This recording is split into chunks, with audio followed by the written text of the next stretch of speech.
VTR ផ្សាយចេញពីទីក្រុងខ្មែរ Long Beach រដ្ឋ California នៃសហរដ្ឋអាមេរិក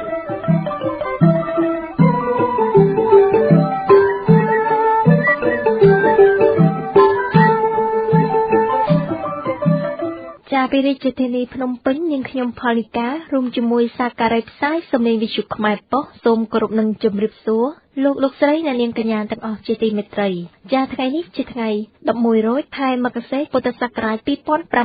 2557ដែលត្រូវនៅថ្ងៃសៅរ៍ទី28ខែធ្នូគ្រិស្តសករាជ2013សម្រាប់កម្មវិធីផ្សាយរបស់វិទ្យុខ្មែរប៉ុស្តិ៍នៅថ្ងៃនេះនាងខ្ញុំសូមជូនដើមមេត្តារឿងរួមមានមជ្ឈដ្ឋានអ្នកលេង Facebook មានការភ្ញាក់ផ្អើលយ៉ាងខ្លាំងពេលដែលលោកហ៊ុនសែននិយាយជាភាសាយួនទាក់ទងទៅនឹងការដឹងគុណរបស់យួនព្រះសង្ឃនិងបាតកោរបស់គណៈបក្សសង្គ្រោះជាតិដែលសម្រាប់នៅទីលានប្រជាធិបតេយ្យទទួលបានអាវរងាភួយនិងម្ហូបអាហារពីសប្បុរសជនខ្មែរនៅប្រទេសអូស្ត្រាលីសន្និសីទសារព័ត៌មានរបស់គណៈបក្សសង្គ្រោះជាតិឆ្លើយតបទៅនឹងការចោទប្រកាន់ពីសំណាក់រដ្ឋាភិបាលខុសច្បាប់ថាគណៈបក្សសង្គ្រោះជាតិបានញុះញង់ឲ្យកម្មករកម្មការិនីធ្វើកតកម្មមិនចូលធ្វើការនិងឲ្យចូលរួមធ្វើបាតកម្មជាមួយគណៈបក្សសង្គ្រោះជាតិប្រឆាំងរដ្ឋាភិបាលលោកហ៊ុនសែនកិច្ចពិភាក្សាជំវិញការថ្លែងគម្រាមស្ដីពីបាតដៃទី3របស់លោកនាយករដ្ឋមន្ត្រីឯកបក្សលោកហ៊ុនសែនទៅកាន់ជនរួមជាតិខ្មែរប្រសិនបើគណៈបក្សសង្គ្រោះជាតិនៅតែបង្កើនមហាបាតកម្មអហិង្សាកិច្ចពិភាក្សាជំវិញការថ្លែងគម្រាមស្ដីពីបាតដៃទី3របស់លោកនាយករដ្ឋមន្ត្រីឯកបក្សទៅជនរួមជាតិខ្មែរប្រសិនបើគណៈបក្សសង្គ្រោះជាតិនៅតែបង្កើនមហាបាតកម្មអហិង្សាភាគទី2ចាលោកអ្នកនាងស្ដាប់ជាទីមេត្រីនឹងនៅចុងបញ្ចប់នៃកម្មវិធីផ្សាយរបស់វិទ្យុខ្មែរប៉ុស្តិ៍នៅថ្ងៃនេះលោកអ្នកនាងនឹងបានតាមដានស្ដាប់នាទីសប្បុរសធម៌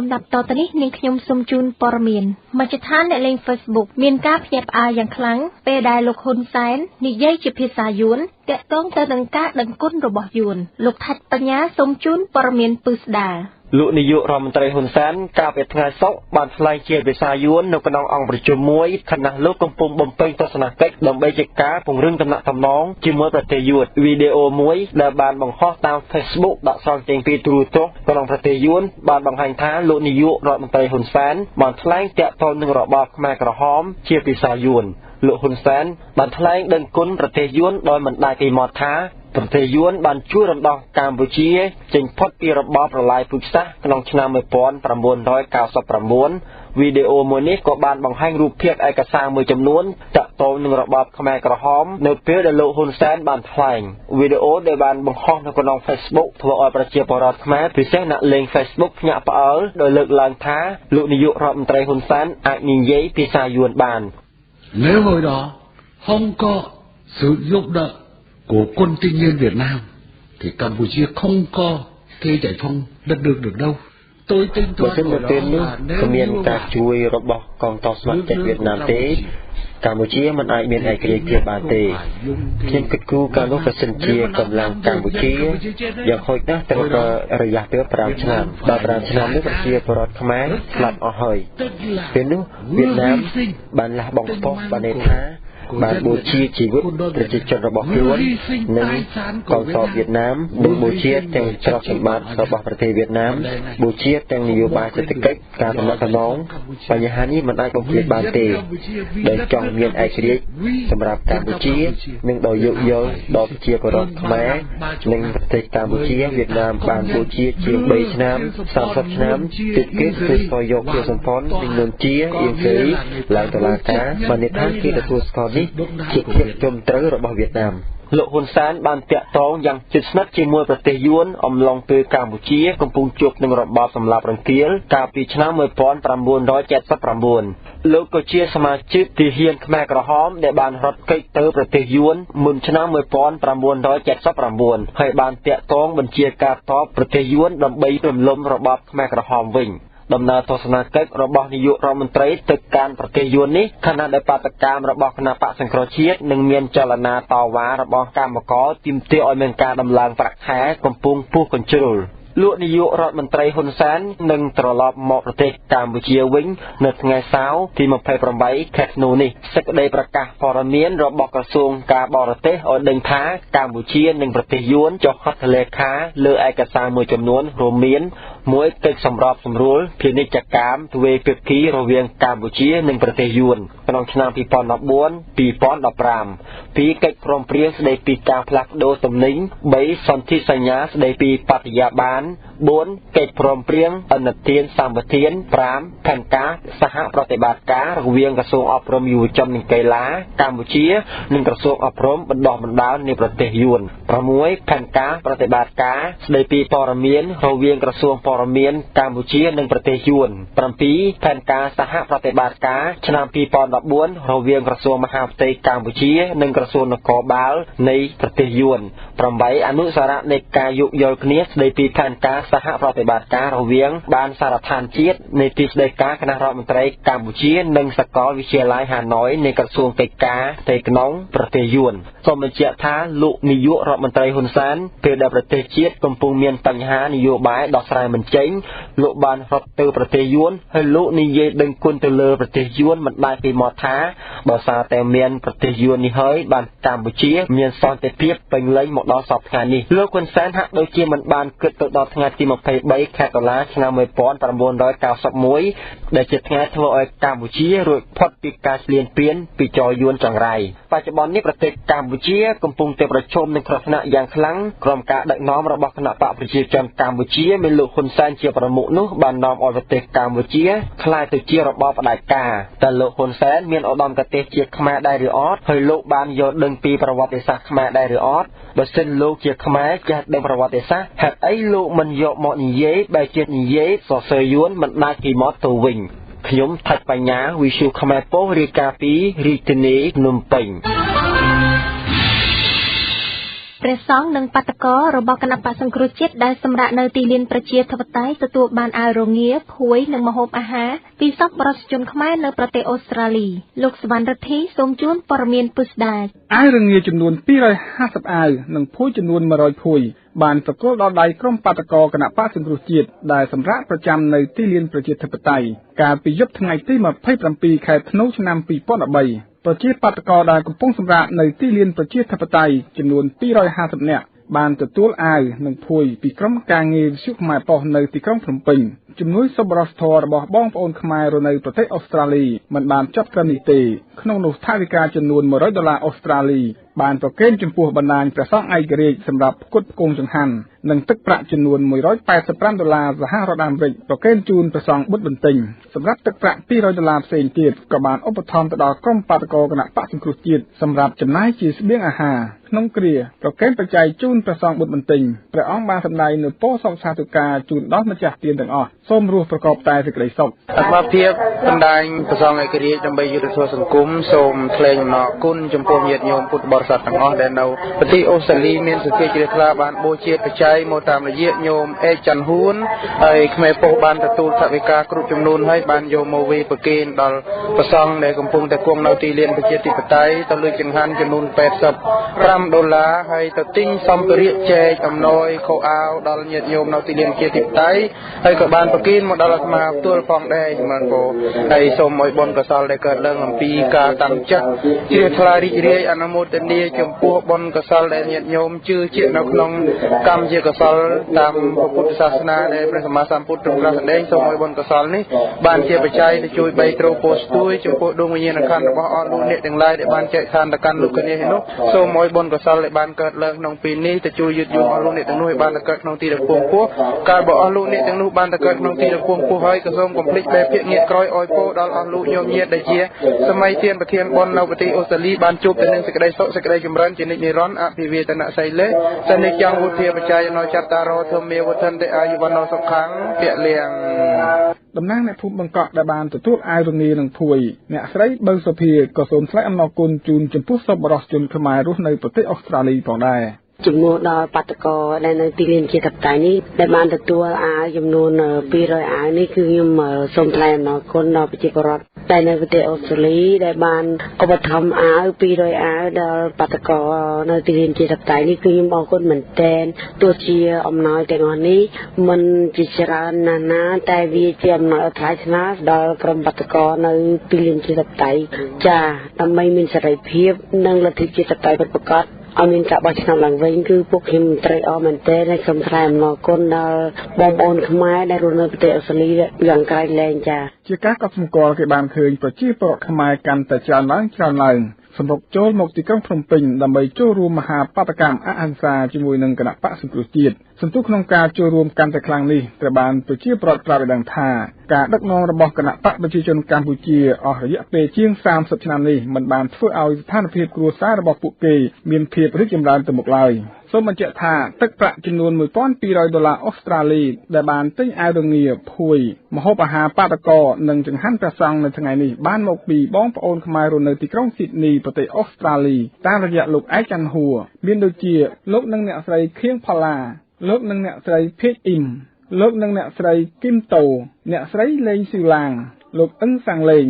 និងអ្នកស្រីសាយសុគន្ធីព្រមទាំងបុត្រីលោកយាយឧបាសិកាសអឿនលោកយាយឧបាសិកាអៀងសៀងវួចលោកសំសុគន្ធនិងអ្នកស្រីលីសៀមហៀងលោកទីគៀនិងគ្រួសារ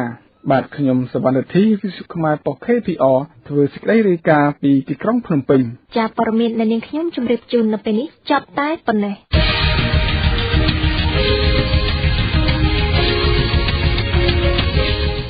ចាលោកអ្នកនាងស្ដាប់ជាទីមេត្រីតទៅនេះសូមអញ្ជើញលោកអ្នកនាងតាមដានស្ដាប់សន្និសីទសារព័ត៌មានរបស់គណៈបក្សសង្គ្រោះជាតិឆ្លើយតបទៅនឹងការចោទប្រកាន់ពីសំណាក់រដ្ឋាភិបាលខុសច្បាប់ថាគណៈបក្សសង្គ្រោះជាតិបានញុះញង់ឲ្យកម្មការនីធ្វើកតកម្មមិនចូលធ្វើការនិងឲ្យចូលរួមធ្វើបាតកម្មជាមួយនឹងគណៈបក្សសង្គ្រោះជាតិប្រឆាំងរដ្ឋាភិបាលលោកហ៊ុនសែនចាស់ចង់ដឹងថាតើសន្និសីទសារព័ត៌មានរបស់គណៈបក្សសង្គ្រោះជាតិមានអត្ថន័យនិងខ្លឹមសារយ៉ាងណាដូច្នេះសូមអញ្ជើញលោកអ្នកនាងតាមដានស្ដាប់ដូចតទៅសូមជម្រាបសួរហើយសូមស្វាគមន៍អ្នកតំណាងសារព័ត៌មានជាតិនិងអន្តរជាតិដែលបានអញ្ជើញមកចូលរួមក្នុងសន្និសីទសារព័ត៌មានរៀបចំដោយគណៈបក្សសង្គ្រោះជាតិនៅថ្ងៃសៅរ៍ទី28ខែធ្នូនេះទី1យើងចង់ជួបអ្នកសារព័ត៌មានថ្ងៃនេះដើម្បីជូនពរអស់លោកស្រីទាំងអស់ក្នុងឱកាសចូលឆ្នាំថ្មីសកលនៅតែ 3-4 ថ្ងៃទៀតនេះសូមឲ្យលោកអ្នកទាំងអស់ជួបប្រទះតែសុភមង្គលគ្រប់ប្រការហើយប្រកបការងារអ្វីៗឲ្យបានសម្រេចដោយបំណងហើយតាមរយៈអ្នកសារព័ត៌មានគឺយើងចង់ផ្ដល់ចង់បញ្ជូនពរជ័យរបស់យើងជូនចំពោះប្រជារាស្ត្រខ្មែរទាំងមូលសូមឲ្យឆ្នាំថ្មីឆ្នាំសកល2004នេះនាំមកនៅសន្តិភាពប្រកបដោយសេរីភាពនិងយុត្តិធម៌ជូនប្រទេសជាតិរបស់យើងទាំងអស់គ្នាហើយក៏សូមជូនពរអ្នកនយោបាយអ្នកដឹកនាំប្រទេសទាំងអស់គ្រប់គណៈបកទាំងអស់សូមជូនពរដល់ថ្នាក់ដឹកនាំគណៈបកប្រជាជនផងដែរមានលោកហ៊ុនសែនផងដែរសូមជូនពរឲ្យមានសុខភាពល្អឲ្យមានសុភមង្គលក្នុងគ្រួសារហើយការងារដែលចម្រើនដល់ប្រទេសជាតិដែលបម្រើប្រជារាស្ត្រសូមឲ្យការងារដែលម្នាក់កំពុងតែបំពេញឬមានបំណងបំពេញសូមឲ្យការងារទាំងនោះគឺទទួលបានជោគជ័យដើម្បីផលប្រយោជន៍ប្រទេសជាតិយើងទាំងអស់គ្នាផលប្រយោជន៍ប្រជារាស្ត្រខ្មែរទាំងមូលហើយថ្ងៃនេះយើងមានគំនិតថ្មីមួយតាក់ទងនឹងការចូលឆ្នាំថ្មីគឺដើមឆ្នាំក្រោយចាប់ពី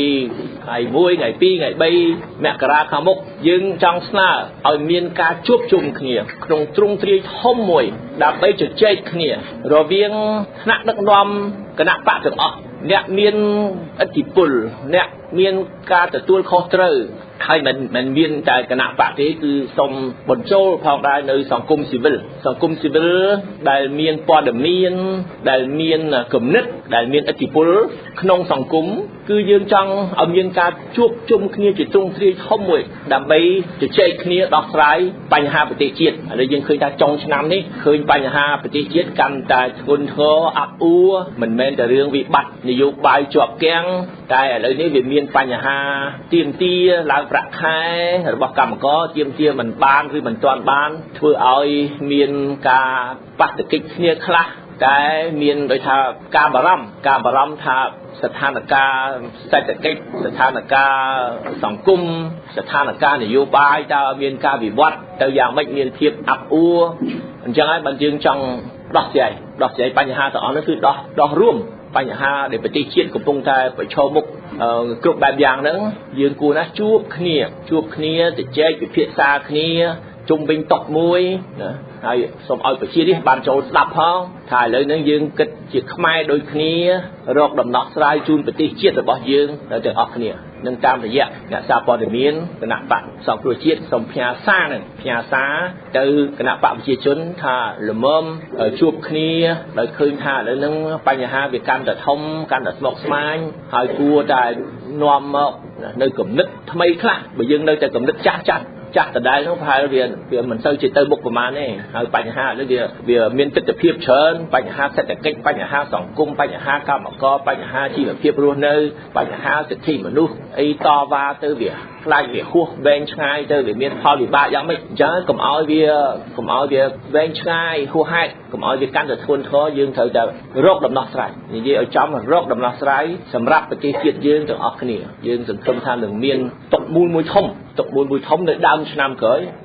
គឺសប្តាហ៍ក្រោយហ្នឹងដើម្បីជួបជជែកគ្នាហើយក្នុងស្មារតីស្ថាបនា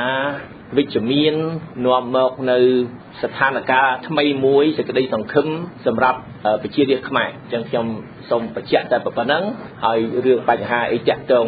ការងារចំពោះមុខសកម្មភាពគណៈបកសង្គ្រោះជាតិចំពោះមុខចាំយើងទៅជែកគ្នាទៀតប៉ុន្តែជាគំនិតរួមជាគំនិតធំបំណងនៃសន្និសីទកាសែតថ្ងៃនេះរបស់យើងគឺមានសំណើចង់ឲ្យមានការជួបជុំគ្នាជាទ្រង់ទ្រាយមួយមានអ្នកចូលរួមទាំងគណៈបកនយោបាយទាំងសង្គមស៊ីវិលផងនៅសប្តាហ៍ក្រោយគឺឆ្នាំក្រោយនេះបាទសូមអរគុណបាទខ្ញុំសូមអរគុណដល់អ្នកសារព័ត៌មានសូមជូនពរឆ្នាំថ្មីឆ្នាំសកល2013ចូល2014ហើយសូមឲ្យសិរីសួស្តីមានដល់ប្រជាជនចក្រកម្ពុជាដល់ប្រជាពលរដ្ឋខ្មែរយើងទាំងអស់គ្នាជាពិសេសជំវិញការរស់នៅជីវភាពរស់នៅក៏ដូចជាសេចក្តីសុខសន្តិភាពហើយអ្វីដែលគណៈបកសង្គ្រោះជាតិចង់ជំរាបជូនព័ត៌មានសារព័ត៌មានសាធារណជនថ្ងៃនេះគឺដោយលោកធានសំស៊ីមានប្រសាសន៍ហើយគឺដោយសារឆ្នាំថ្មីយើងនឹងនាំគ្នានាំមកនៅគំនិតថ្មីប៉ុន្តែគំនិតថ្មីនោះខ្ញុំសូមបញ្ជាក់បន្ថែមថាมันត្រូវឃ្លាតឆ្ងាយអំពីផលប្រយោជន៍ជាតិនិងផលប្រយោជន៍ប្រជាពលរដ្ឋទេមិនមែនជាគំនិតថ្មីមួយទៅសុំកលុំគ្នាដើម្បីទៅជីកជាន់ឆ្លីនៅឆន្ទៈប្រជាពលរដ្ឋទេគំនិតថ្មីនេះគឺយើងចង់ដោះស្រាយឲ្យបានសមរម្យជាប្រយោជន៍សម្រាប់ប្រទេសជាតិយើងទាំងអស់គ្នាមិនមែនសម្រាប់គណៈបកនយោបាយណាមួយទេគណៈបកសង្គ្រោះជាតិក៏មិនទាមទារថាត្រូវតែឲ្យផលប្រយោជន៍មកគណៈបកសង្គ្រោះជាតិជាងអ្នកដទៃដែលគឺយកប្រយោជន៍ជាតិជាធំប្រយោជន៍ប្រជាពលរដ្ឋជាធំអញ្ចឹងដំណោះស្រាយបែបនេះយើងគិតថាល្មមដល់ពេលដែលខ្មែរយើងទាំងអស់ជាលក្ខហើយខ្ញុំក៏សង្ឃឹមថាលោកហ៊ុនសែនក៏ដូចគណៈបកប្រជាជនក៏ប្រហែលជាបាននឹងកំពុងគិតថានឹងយកគំនិតថ្មីមកជជែកគ្នាដែរមិនត្រូវគិតថាអ្វីដែលខ្លួនចង់បានធ្វើតាមអំពើចិត្តបាននោះទេពីព្រោះប្រជាពលរដ្ឋខ្មែរបានបង្ហាញកម្លាំងប៉ុណ្ណឹងល្មមសមរម្យនឹងគាត់យកទៅពិចារណាប៉ុន្តែជាសកម្មភាពរបស់គណៈបកសង្គ្រោះជាតិមិនមែនមានន័យថាយើងឈប់ធ្វើការតស៊ូឈប់ធ្វើបាតកម្មទេបាតកម្មយើងនៅតែធ្វើដដែលជាពិសេសថ្ងៃអាទិត្យស្អែកនេះគឺថាយើងនៅតែធ្វើមហាបាតកម្មដ៏ធំធេងដដែលហើយយើងនឹងនៅធ្វើបន្តទៀតដដែលដរាបណារកដំណោះស្រាយជូនប្រជាពលរដ្ឋមិនទាន់បានទេប៉ុន្តែគោលចំហរបស់គណៈបកសង្គ្រោះជាតិសូមបញ្ជាក់ជូនជនរួមជាតិក៏ដូចជាសាធារណជនថាគឺយើងធ្វើអ្វីៗដោយអហិង្សាដោយសន្តិវិធីអំពើហិង្សាដែលអ្នកណាបង្កើតឡើងគឺមិនមែនជាគោលបំណងរបស់គណៈបកសង្គ្រោះជាតិហើយគណៈបកសង្គ្រោះជាតិមិនគ្រប់គ្រងនៅអំពើហិង្សាឡើយអ្វីដែលយើងចង់បានគឺយើងចង់បានសន្តិភាពនិងយុត្តិធម៌ជូនជាតិជូនប្រជាពលរដ្ឋខ្មែរយើង ហើយទៅមុខនេះទៀតគណៈបកសង្គ្រោះជាតិមើលឃើញថាប្រជាពលរដ្ឋចូលរួមកាន់តែច្រើននៅក្នុងជីវភាពនយោបាយរបស់ប្រទេសជាតិគ្រប់មជ្ឈដ្ឋានទាំងអស់ចឹងហើយបានជាយើងសូមអំពាវនាវឲ្យមានការចូលរួមពីមជ្ឈដ្ឋានដែលមានឥទ្ធិពលក្នុងសង្គមដូចជាអង្គការសង្គមស៊ីវិលដូចជាមជ្ឈដ្ឋានពាណិជ្ជកម្មមជ្ឈដ្ឋានផ្សេងៗទៀតជាបញ្ញវន្តនៅក្នុងសាកលវិទ្យាល័យជាដើមទាំងអស់នេះគឺជាធាតុផ្សំនៃដំណើរការសន្តិភាពដំណើរការប្រជាធិបតេយ្យពិតប្រាកដចឹងហើយទំព័រថ្មីឆ្នាំ2014នេះយើងនឹងបើកឲ្យមានទំព័ររូបភាពធំនេះគឺថាដោយមានការចូលរួមពីធាតុផ្សំទាំងឡាយនៃសង្គមដើម្បីដោះស្រាយបញ្ហាជាតិជាមួយគ្នាកុំឲ្យមើលឃើញតែគណៈបកប្រជាជនកម្ពុជាចង់ទៅយកគំនិតរបស់ខ្លួនយកទៅធ្វើឲ្យគេធ្វើតាមកុំឲ្យដល់សង្គ្រោះជាតិគិតទៅយកគំនិតរបស់ខ្លួនចង់ឲ្យធ្វើតាមយើងជុំគ្នាដើម្បីយកគំនិតប្រជារាស្ត្រជាធំវិញអញ្ចឹងខ្ញុំគិតថាដំណើរការបែបនេះគឺយើងអាចដោះស្រាយបានហើយយើងគណៈបកសង្គ្រោះជាតិយើងបានបដិញ្ញាចិត្តច្បាស់លាស់ហើយថាយើងមិនអាចទៅជាន់ឈ្លីឆន្ទៈប្រជាពលរដ្ឋបានទេយើងការពារយើងគោរពឆន្ទៈប្រជាពលរដ្ឋជានិច្ចអ្វីដែលយើងធ្វើកន្លងមកហើយនឹងទៅមុខទៀតគឺដើម្បីប្រយោជន៍របស់ប្រជាពលរដ្ឋប្រយោជន៍ជាតិរបស់យើងគឺមិនអាចក្រុមណាមួយឬក៏គណៈបកប្រជាជនកម្ពុជាអាងមានកម្លាំងបាយកម្លាំងអាវុធអីមកគៀបសង្កត់មកលៀបពណ៌មកធ្វើបាបធ្វើទុកបុកម្នេញឲ្យយើងថយក្រោយគឺយើងអត់ថយក្រោយជាដាច់ខាតនេះហើយជាជំហររបស់គណៈបកសង្គ្រោះជាតិសូមអរគុណសូមសួរសំណួរម្ដងចុះអារម្មណ៍តើទៅនឹងបញ្ហារយៈពេលប្រហែលខែនៃការជួយបញ្ហាមិនថាអ្វីជាលទ្ធផលនយោបាយទី1បណ្ដៃខាងណាទី2ទៅដល់ថាសារអារម្មណ៍តទី1ថាមិនមានគឺចង់មានដំណើរការជួបជុំគ្នារវាងគណៈបកសំណុំគ្នានិងក្នុងអ្វីទៅតែជាគណៈបកសង្គ្រោះជាតិឬទៅវិសាក្រៅតែអំពីការបោះឆ្នោតឡើងវិញឬក៏មានការចរចាតែនិយាយពីការបោះឆ្នោតឡើងវិញអត់ស្ទើរបើគណៈបកប្រជាជនថាអត់ទេគណៈបកសង្គ្រោះជាតិមិនជួយទេគេមិនទាន់ថាអត់ផងកុំថាអត់ជំនួសទេយើងឆ្នាំថ្មីនេះយើងចង់មានកម្រិតថ្មីយើងចង់ឲ្យស្ថានភាពឈានទៅមុខរកដំណោះស្រាយអញ្ចឹងមិនមែនមានតែគណៈបកនយោបាយទេមានសង្គមស៊ីវិលឥឡូវឃើញមានបញ្ហាជាមួយកម្មករយើងចង់ឲ្យមានសហជីពចូលរួមអ្នកណាដែលទទួលខុសត្រូវអាចជួយរកដំណោះស្រាយចំពោះបញ្ហាគ្រប់បែបយ៉ាងណាសេដ្ឋកិច្ចសង្គមនយោបាយបញ្ហាបច្ចេកទេសបញ្ហាអ្វីៗនេះយើងគួរ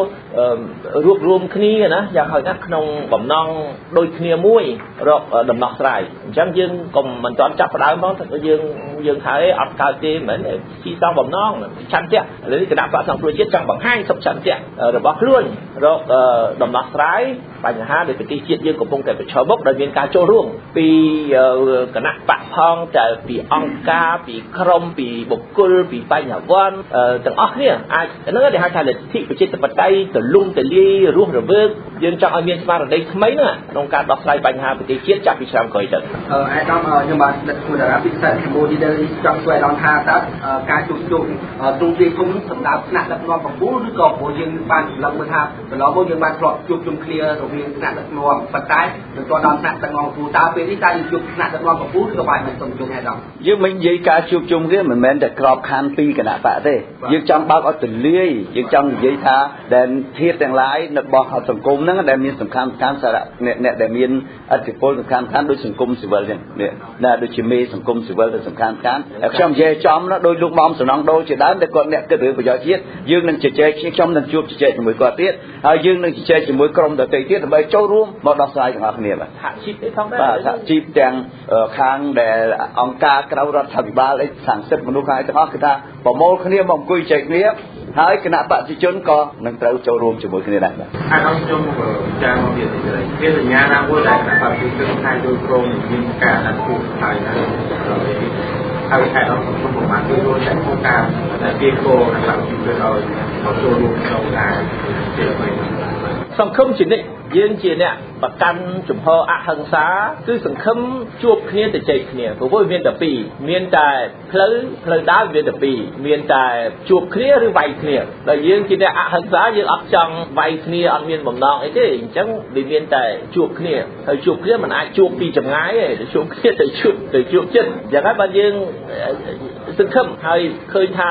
លោកហ៊ុនសែនគាត់ទៅបកពីប្រទេសវៀតណាមផងគាត់អាចមានគំនិតថ្មីខ្លះដែរមកពីប្រទេសវៀតណាមយើងចង់ស្ទង់ណាថាមកពីប្រទេសវៀតណាមនោះមានគំនិត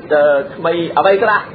យើងសង្ឃឹមថាគំនិតល្អប៉ុន្តែបើឃើញរូបភាពណាចម្លែកអានោះប្រហែលគាត់បានគំនិតអាក្រក់ពីនោះហើយប៉ុន្តែខ្ញុំសង្ឃឹមថាគាត់បានគំនិតល្អបាទឯកឧត្តម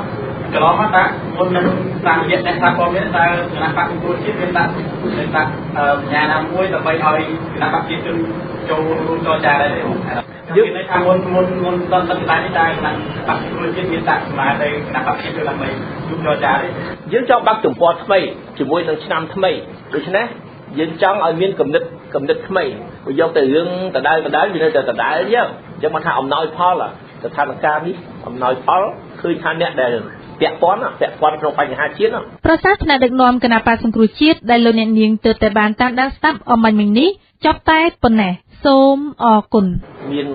សហជីពមានកម្មករគឺបញ្ហាប្រទេសជាតិយើងកាន់តែស្មុគស្មាញដូច្នេះយើងត្រូវបើកប្រធានប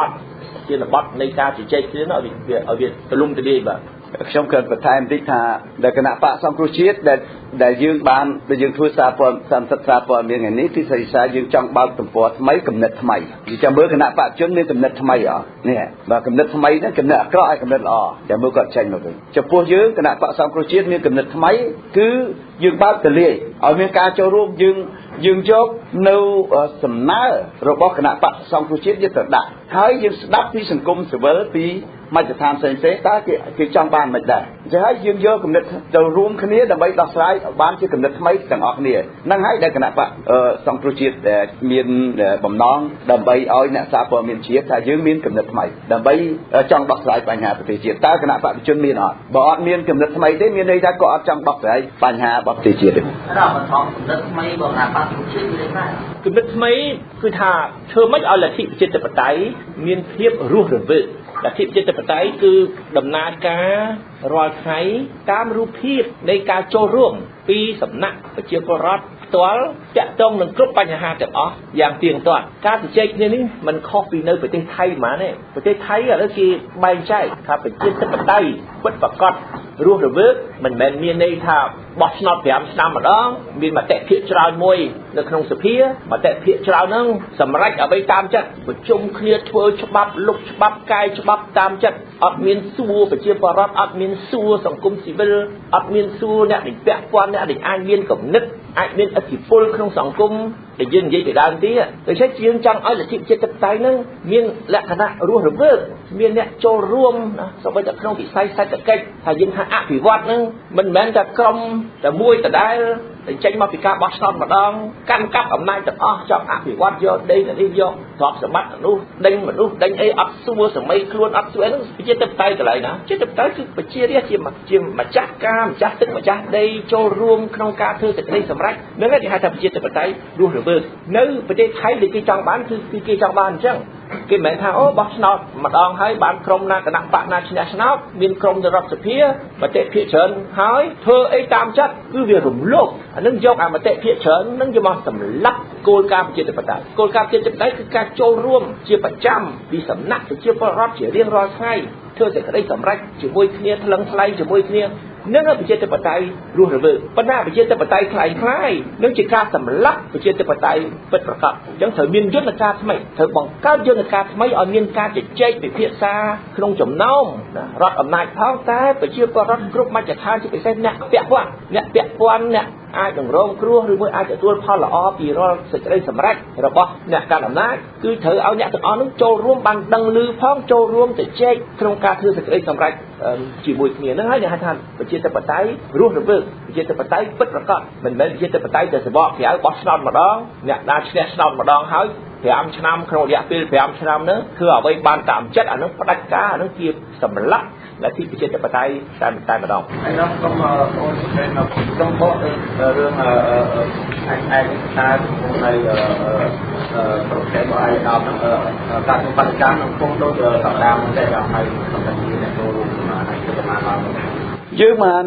អំពាវនាវទៅប្រជាពលរដ្ឋហើយដូចបងប្អូនលោកបានជ្រាបស្រាប់ហើយគណៈបកសង្គ្រោះជាតិអត់មានទិញអត់មានជួលមនុស្សឲ្យមកទេវាជាឆន្ទៈដែលជាឆន្ទៈរបស់ប្រជាពលរដ្ឋចឹងហើយយើង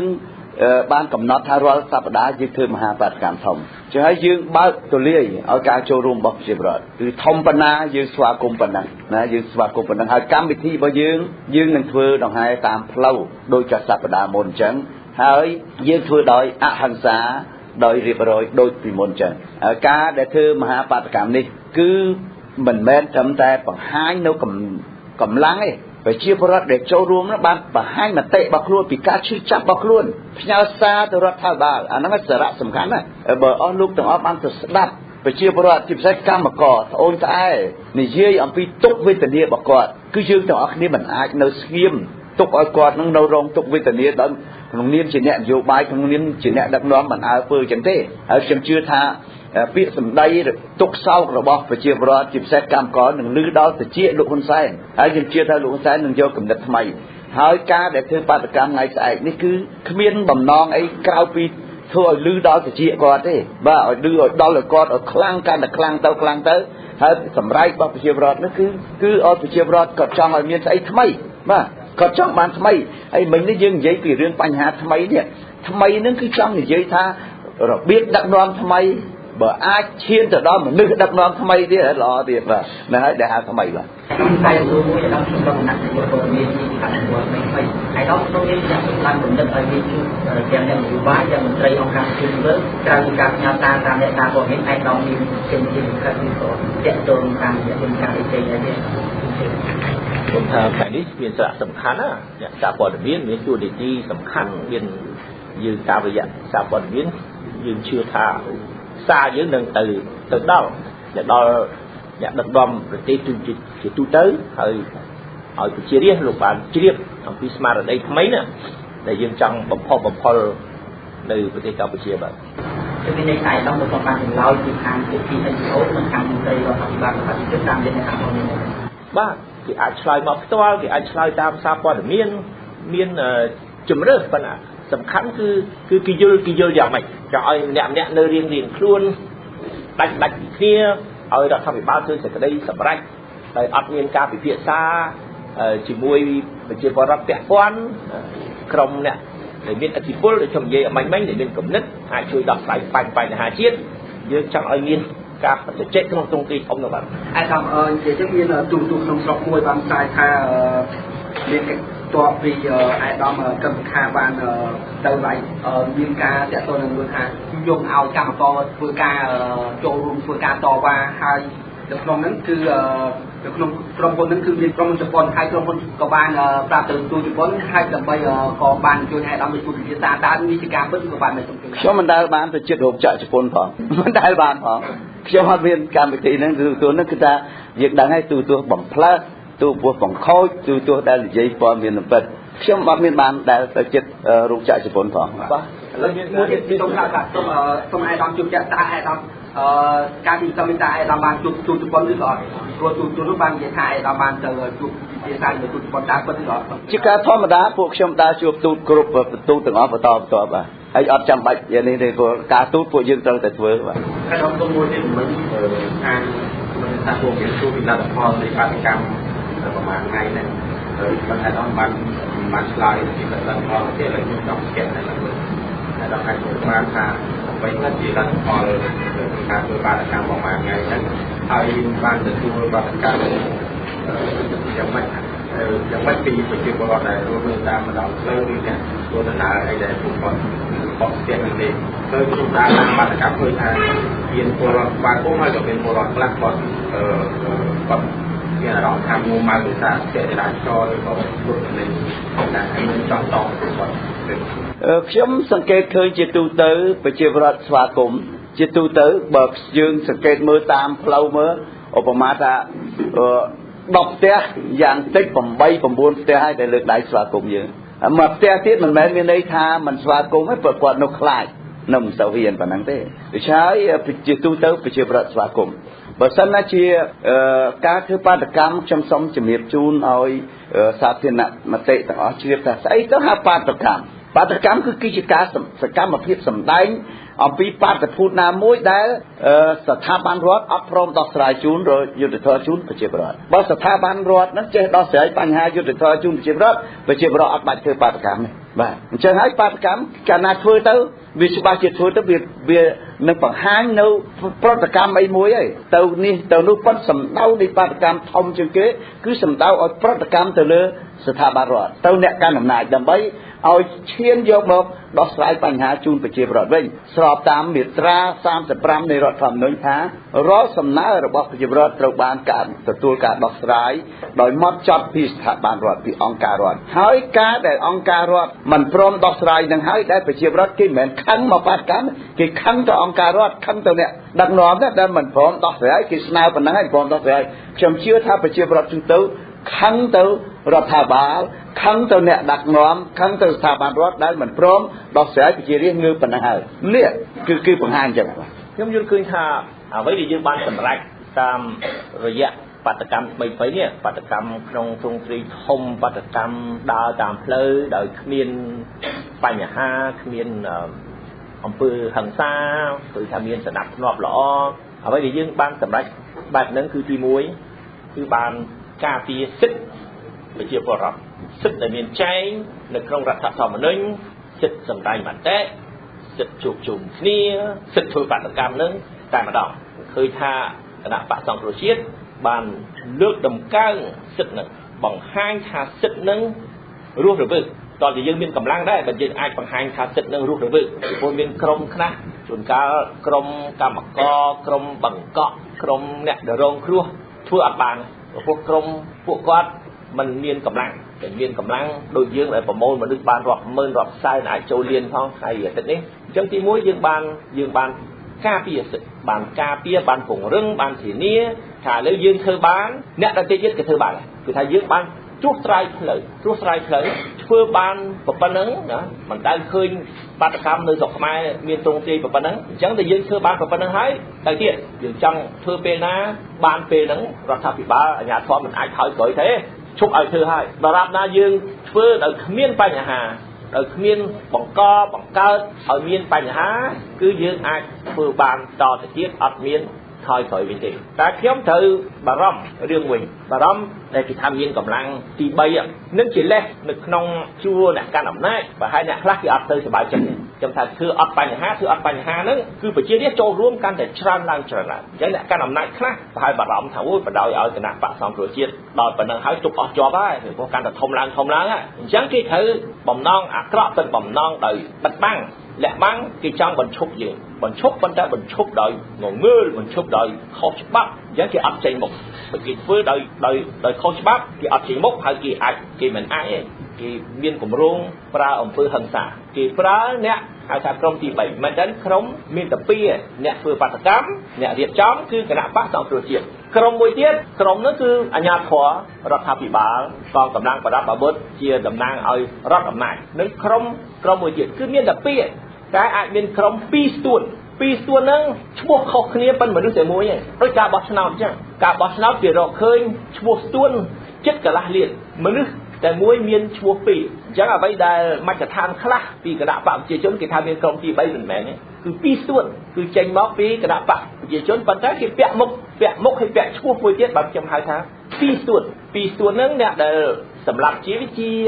2ស្ទួនហ្នឹងសម្រាប់ឈុតវិធី2ស្ទួនហ្នឹងហើយឡើងទៅដល់បោះប្របែកបុករដ្ឋសភាកាលឆ្នាំ1997ហ្នឹងក៏2ស្ទួនដែរអញ្ចឹងយើងសូមនិយាយមុនអត់មាន3ទេយើងដឹងបំណងហេតុផលដែលគេចង់បញ្ឈប់យើងពីព្រោះខ្លាចកម្លាំងប្រជាពលរដ្ឋខ្លាចបាតកម្មយើងកាន់តែធំឡើងទុកអស់ជាប់ឥឡូវកម្មករចូលតិចទៀតមន្ត្រីរាជការចូលតាមកម្មករចូលមន្ត្រីរាជការចូលគឺខ្មែរគ្រប់មជ្ឈដ្ឋានចូលនឹងគេថាទុកអស់ជាប់ហើយជាខ្ញុំតែនិយាយថាស៊ូណាមីជារលកយក្សណាមានអ្វីទុករលកយក្សជាប់ទេអញ្ចឹងហើយបានអ្នកខ្លះកំពុងតែភ័យខ្លាចមានបំណងអាក្រក់បំណងខុសច្បាប់បំណងអូក្រិតរៀបចំអះអាងថាជាកម្លាំងទី3ប៉ុន្តែមែនតើកម្លាំង2ស្ទួនដែលយើងស្គាល់មុខហើយបាទខ្ញុំសូមបញ្ជាក់ថែមបន្តិចដើម្បីកុំឲ្យមានការ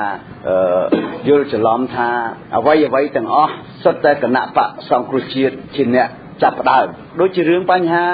កម្មករបាតកម្មនេះគឺកម្មករខ្លួនគាត់ក៏តវ៉ាផលប្រយោជន៍ខ្លួនគាត់អាហ្នឹងឲ្យយល់ច្បាស់ ហើយប៉ុន្តែយើងក្នុងនាមយើងជាអ្នកស្រឡាញ់ជាតិជាអ្នកគោរពប្រជាពលរដ្ឋជាអ្នកការពារឆន្ទៈប្រជាពលរដ្ឋជាអ្នកគោរពសិទ្ធិសេរីភាពប្រជាពលរដ្ឋយើងត្រូវតែលើកទឹកចិត្តឲ្យប្រជាពលរដ្ឋដើម្បីធ្វើអ្វីក្នុងបម្រើការពារនៅសិទ្ធិសេរីភាពរបស់គាត់ហើយយើងតែងតែអំពាវនាវគាត់ឲ្យអហិង្សាដូច្នេះហើយអ្វីដែលគណៈបកប្រជាជនកម្ពុជាខ្លាចនោះគឺគាត់ខ្លាចការក្រោកឈរឡើងព្រមគ្នាមិនមែនតែក្នុងក្របខ័ណ្ឌគណៈបកសង្គ្រោះជាតិទេគឺកម្មករក៏ក្រោកហើយមន្ត្រីរាជការក៏ក្រោកគ្រប់មជ្ឈដ្ឋានទាំងអស់ក្រោកនោះអានោះហើយគឺគណៈបកប្រជាជនកម្ពុជាត្រូវដឹងខ្លួនឯងថាបើសិនជាយើងគណៈបកសង្គ្រោះជាតិនេះទៅអាចនិយាយឲ្យគេក្រោកឈរបានទេដោយសារយើងនិយាយត្រូវបើយើងនិយាយខុសនេះគេមិនក្រោកតាមយើងទេហើយមិនគណៈបកប្រជាជនមិនខំនិយាយឲ្យត្រូវដែរមិនខំគិតឲ្យត្រូវដែរមិនខំធ្វើឲ្យត្រូវដែរដើម្បីគេគ្រប់គ្រងគាត់អញ្ចឹងគណៈបកសង្គ្រោះជាតិកំពុងតែដើរផ្លូវត្រូវហើយបានជាមជ្ឈដ្ឋានផ្សេងៗមកចូលរួមជាមួយនឹងហើយយើងអត់ថយទេយើងនៅបន្តទៅទៀតចង់តែឯងចោតថាអីចោតទៅប៉ុន្តែយើងអហិង្សាបាទហើយក៏បញ្ជាក់ថាយើងអត់ចាំបាច់ទៅញុះញង់ហើយមិនចាំបាច់ទៅដាស់អ្នកណាទេតែថ្ងៃរះមនុស្សម្នាក់គេងើបគេភ្ញាក់ដោយខ្លួនគេហើយដូចថាថ្ងៃរះហ្នឹងគឺមនុស្សយល់ដល់ថ្ងៃរះក្នុងអារម្មណ៍យើងភ្លឺយើងភ្ញាក់យើងមានមនសិការខ្ញុំឃើញមានមនសិការពីរដែលភ្ញាក់ដែលផុសផុលដែលពីមុនមិនឃើញរស់រវើកផុសផុលខ្លាំងដោយសពថ្ងៃគឺទី1មនសិការជាតិទី2មនសិការសង្គមអំណាចផ្ដាច់ការតែងតែសម្លាប់មនសិការពីរហ្នឹងសម្លាប់មនសិការពីរហ្នឹងគឺសម្លាប់វិញ្ញាណមនុស្សជាមនុស្សពីព្រោះបើអត់មានវិញ្ញាណអត់មានមនសិការជាតិគឺមិនគិតអីវែងឆ្ងាយអត់គិតពីរឿងប្រទេសជាតិរស់តែខ្លួនឯងរស់តែបានសុខម្នាក់ឯងខ្លាចគេរួញតែឥឡូវនេះឃើញប្រជារាស្ត្រខ្មែរមានមនសិការជាតិឃើញស្រឡាញ់ជាតិស្រឡាញ់ទឹកដីស្រឡាញ់ព្រៃឈើ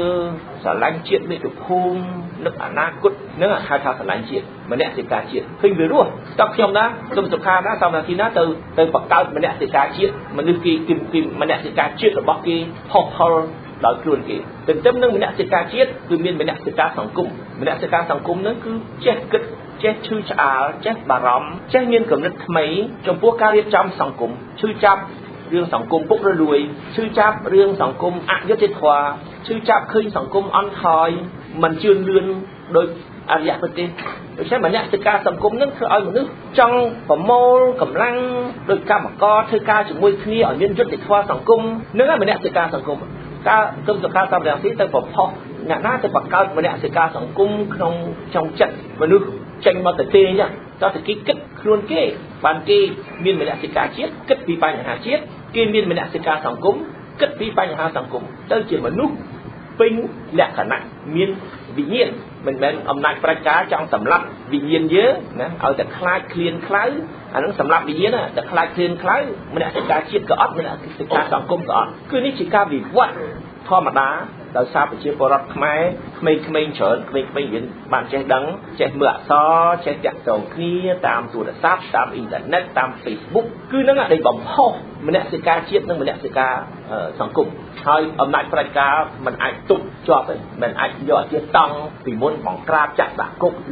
លួចសម្លាប់វិហោសម័យឥឡូវនោះគឺកម្លាំងចិត្តមនុស្សដោយសារមានការយល់ដឹងមានការញាក់មានមនសិការជាតិមនសិការសង្គមនោះធ្វើឲ្យកម្លាំងនយោបាយធ្វើឲ្យឆាកនយោបាយនៅប្រទេសកម្ពុជាគឺមានការប្រែប្រួល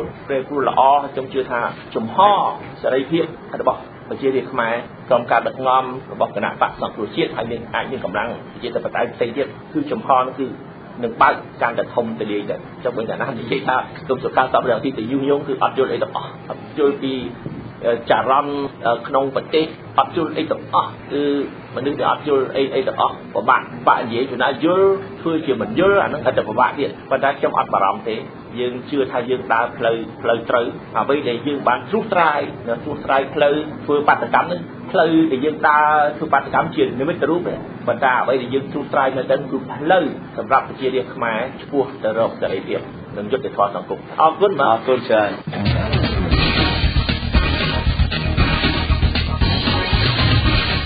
ចាលោកអ្នកនាងស្ដាប់ជាទីមេត្រីតទៅនេះសូមអញ្ជើញលោកអ្នកនាងតាមដានស្ដាប់កិច្ចពិភាក្សាជុំវិញការថ្លែងគម្រាមស្ដីពីបាតដៃទី3របស់លោកនាយករដ្ឋមន្ត្រីឯកបៈប្រជាជនរួមជាតិខ្មែរប្រសិនបើគណៈបកសង្គ្រោះជាតិនៅតែបង្កើនមហាបាតកម្មអហិង្សាភាគទី2ចាដោយកិច្ចពិភាក្សាខាងលើនេះគឺរៀបចំសម្រាប់សម្រួលដល់លោកអ៊ិតសុខារួមជាមួយលោកវាគ្មិនចំនួន2រូបទៀតចាចង់ដឹងថាតើកិច្ចពិភាក្សាជុំវិញការថ្លែងគម្រាមស្ដីពីបាតដៃទី3របស់លោកនាយករដ្ឋមន្ត្រីឯកបៈលោកហ៊ុនសែនទៅកាន់ជនរួមជាតិខ្មែរប្រសិនបើគណៈបកសង្គ្រោះជាតិនៅតែបង្កើនមហាបាតកម្មអហិង្សាមានអត្ថន័យនិងខ្លឹមសារយ៉ាងណាដូច្នេះសូមអញ្ជើញលោកអ្នកនាងតាមដានស្ដាប់ដូចតទៅ 3 ជាការបិទបាំងនៅល្បិចកលដកកខុសក្នុងការលូកដៃចូលមកកម្ពុជានាយករដ្ឋមន្ត្រីយួនមានតែការអញ្ជើញលោកហ៊ុនសែនទៅធ្វើទស្សនកិច្ចនៅស្រុកយួនទេដែលបង្ហាញឲ្យពិភពលោកថានេះជាការតំណាក់តំណងមិត្តភាពរវាងប្រទេសទាំងពីរប៉ុន្តែជាការពិតដូចតំណាងកូនខ្មែរនិយាយថាឆ្នាំ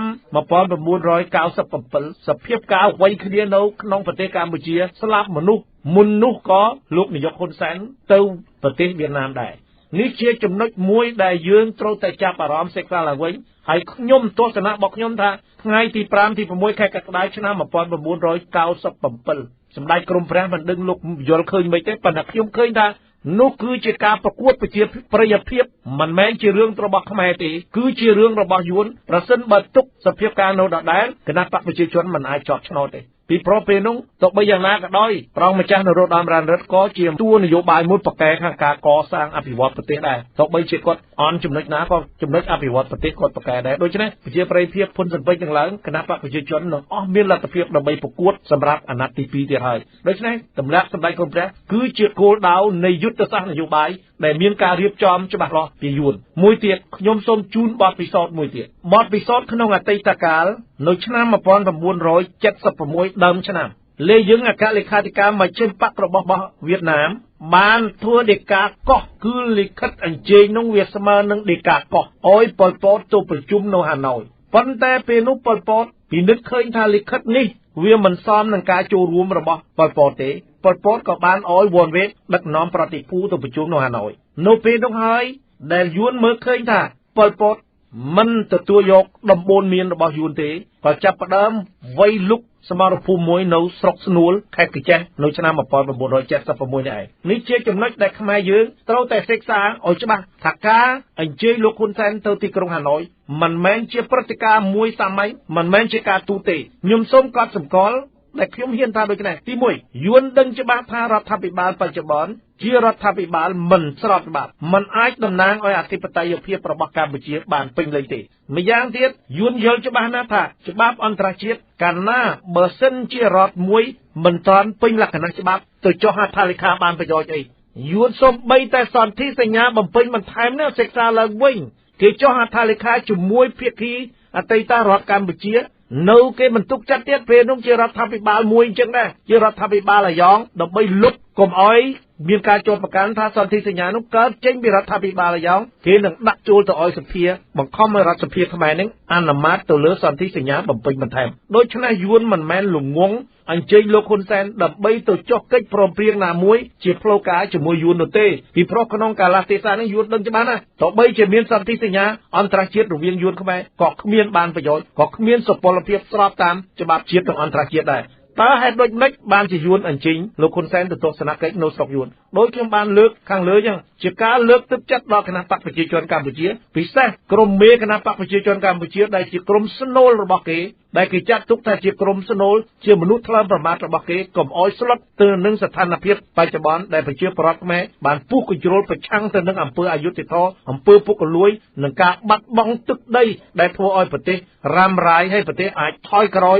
ទៅជាប្រទេសមួយរហូតដល់បាត់បង់ពីផែនទីពិភពលោកនៅថ្ងៃអនាគតនោះចំណុចទី2គឺដើម្បីបិទបាំងនៅល្បិចកលនៃការលូកដៃចូលរបស់យួនឲ្យមានភាពសមស្របហើយកុំឲ្យមានការចាប់អារម្មណ៍ពីសហគមន៍អន្តរជាតិទី3គឺយើងបានបង្ហាញបទពិសោធន៍រួចទៅហើយដូច្នេះខ្ញុំបាទគ្រាន់តែសូមបញ្ជាក់ថាបាតដៃទី3គឺកើតឡើងក្នុងចំណុច2ដែលខ្ញុំបានបញ្ជាក់អញ្ចឹងថាទី1លោកហ៊ុនសែនជាអ្នកបង្កើតដោយខ្លួនឯងតាមរយៈក្រុមភ្នាក់ងារសន្តិសុខនយោបាយពួកឃាតករសម្ងាត់ដែលចំណន់ហុកឡុងឌីបង្កើតទុកយ៉ាងច្រើនណាស់ហើយមានឈ្មោះទៀតប៉ុន្តែខ្ញុំមិនទាន់ហ៊ានហៅចំឈ្មោះនោះឈ្មោះមួយគ្រប់គ្រងដោយអ្នកណាឈ្មោះមួយគ្រប់គ្រងដោយអ្នកណាយើងដឹងច្បាស់មិនមែនយើងមិនដឹងទេ គេនឹងប្រើប្រាស់ពួកឃាតករនេះដើម្បីបង្ក្រាបទៅលើសកម្មជនបាតុកម្មគេបង្កើតឡើងគេនឹងអាចសម្លាប់ទៅលើមនុស្សណាមួយឬក៏អាចឈានទៅដល់ការប្រព្រឹត្តអំពើដោយអវិជ្ជាដោយឆ្នាំ1998បោះឆ្នោតហើយលោកបាតុកម្មខ្ញុំទៅបាតុកម្មដែរពេលនោះនៅមុខស្ថានទូតអាមេរិកបាញ់ប្រសង់ដួលខ្ពស់នៅមុខខ្ញុំហើយប្រសង់សង្កត់នឹងរត់ពេញទឹកពេញដីប៉ុន្តែវាទៅជាក្រុមតូចដូចសំណាងកូនខ្មែរបានលើកឡើងយើងទៅជាក្រុមតូចវិញប៉ុន្តែពេលនោះដោយសារមហាវរៈក្សត្រនរោត្តមសីហនុនោះបានអំពាវនាវទៅបាតុករក៏ចប់ត្រឹមនោះទៅឥឡូវចំណុចមួយទៀតដែលគួរតែចាប់អារម្មណ៍ហើយពិចារណាទាំងអស់គ្នាថាការលើកឡើងរបស់ខ្ញុំបាទមិនមែនជាការរើសអើងពូជសាសន៍ទេប៉ុន្តែជាការព្យាករទុកហើយជាការបង្ហាញនូវការទទួលខុសត្រូវនៅពេលនេះសូមមតិជាតិនិងអន្តរជាតិយល់ឲ្យបានច្បាស់ថាសម្លេងឆ្នោតរបស់គណៈបកប្រជាជនកម្ពុជាជាការប្រកាសតម្រុយតាមតម្រុយរបស់លោកខៀវកញ្ញរិទ្ធនោះគឺមិនគ្រប់គ្រាន់ធ្វើជាតំណាងឲ្យអធិបតេយ្យភាពរបស់កម្ពុជាទេប្រជាពលរដ្ឋជាកន្លះប្រទេសពាក់កណ្ដាលប្រទេសមិនគ្រប់គ្រងទេដូច្នេះស្មារតីនិងទឹកចិត្តពុះកញ្ជ្រោលនេះคล้ายទៅជាការឈឺចាប់មួយធំធេងណាស់ប្រសិនបើគេរកឃើញថាកណ្ដាប់ដៃទី3នេះកើតចេញពីការនោមពីក្រោយខ្នងរបស់រដ្ឋាភិបាលលោកហ៊ុនសែនគឺយួននោះតើជោគវាសនានៃជនជាតិយួនមកពីវៀតណាមនៅលើទឹកដីកម្ពុជានេះយ៉ាងណាតើខ្មែរគេសុខចិត្តឲ្យនៅទេគេសុខចិត្តឲ្យនៅបានសុខទេខ្ញុំជឿជាក់ថាទាំងខ្មែរក្នុងស្រុកទាំងខ្មែរក្រៅស្រុកច្បាស់ជាគេមិនឲ្យនៅសុខសាន្តបានទេគេមានការជឿចាប់ព្រោះគេចាត់ទុកថាក្រុមនោះជាក្រុមភ្លើងពីព្រោះប្រទេសនានាចូលមនុស្សស្រុកខ្មែរនៅគេអត់ដែលខ្វល់ទេប្រជាពលរដ្ឋខ្មែរមានចិត្តទូលាយណាស់យើងចង់ឲ្យជាតិសាសន៍ទាំងអស់មនុស្សស្រុកយើងដោយគ្រប់ច្បាប់ស្រុកយើងដោយគ្រប់ទំនៀមទម្លាប់ប្រពៃណីយើងប៉ុន្តែប្រទេសនៅជិតខាងមួយនេះគឺចូលមកស្រុកខ្មែរមិនដែលគ្រប់ម្ចាស់ស្រុកទេហើយលូកដៃតែងតែធ្វើឲ្យខ្មែរមានការខ្វល់ខ្វាយពិបាកក្នុងចិត្តដូច្នេះភាពអាសន្នទាំងឡាយតើអ្នកណាទទួលខុសត្រូវលោកហ៊ុនសែនពិចារណាចំណុចនេះមែនតើលោកមិនគួរយកគំនិតមួយដែលសុញសាញ់រកកលឹះចេញមិនរួចហើយទុករឿងនេះឲ្យសង្គ្រោះជាតិជាអ្នកដោះស្រាយនោះទេការធ្វើសាមគ្គីការធ្វើពលិកម្មគ្រាន់តែលាចេញពីតំណែងដើម្បីបើកឱកាសឲ្យបោះឆ្នោតមួយជាការផ្ដល់យុត្តិធម៌ឲ្យភាគីទាំងអស់ដែលគេមិនសុខចិត្តនោះវាមិនមែនជារឿងអាក្រក់អីទេក៏ប៉ុន្តែខ្លួនយើងទេដែលដឹងច្បាស់ថាมันអាចឆ្នះគេហើយចំណុចដែលខ្ញុំនិយាយមួយទៀតថា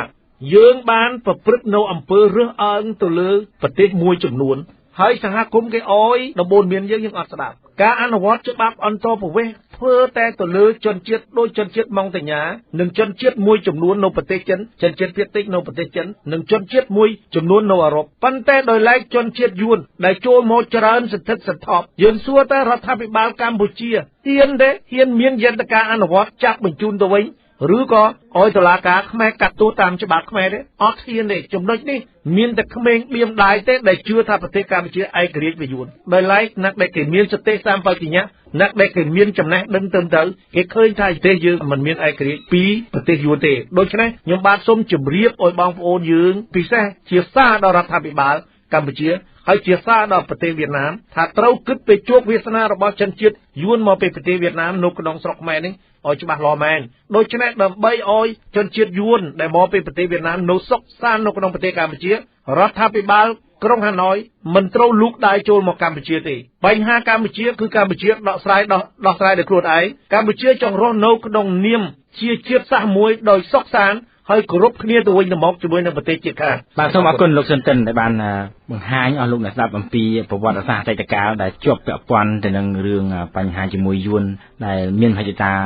លោកដៃជិតជ្រែកចូលក្នុងនយោបាយនៅក្នុងប្រទេសកម្ពុជាលោកសំណាងកូនខ្មែរលោកបានលើកឡើងពេលមុនថាលោកនាយករដ្ឋមន្ត្រីហ៊ុនសែនអញ្ជើញទៅទស្សនកិច្ចនៅប្រទេសយួនវាអាចថាជាសញ្ញាមួយវិជ្ជមានឬអវិជ្ជមានប៉ុន្តែសម្រាប់អ្នកធ្វើការវិភាគមួយចំនួនគេបានយល់ថាតកតងទៅនឹងការអញ្ជើញនេះគឺដោយសារតែប្រទេសវៀតណាមហ្នឹងឥឡូវនេះដូចជាមានការប្រែប្រួលមិនដូចពីមុនទេដោយសារគាត់ជាប់មានការទំនាក់ទំនងផ្នែកសេដ្ឋកិច្ចជាមួយសហរដ្ឋអាមេរិកដូច្នេះប្រហែលថ្ងៃមុននេះលោក John Kerry ជារដ្ឋមន្ត្រីក្រសួងការបរទេសអាមេរិកក៏បាន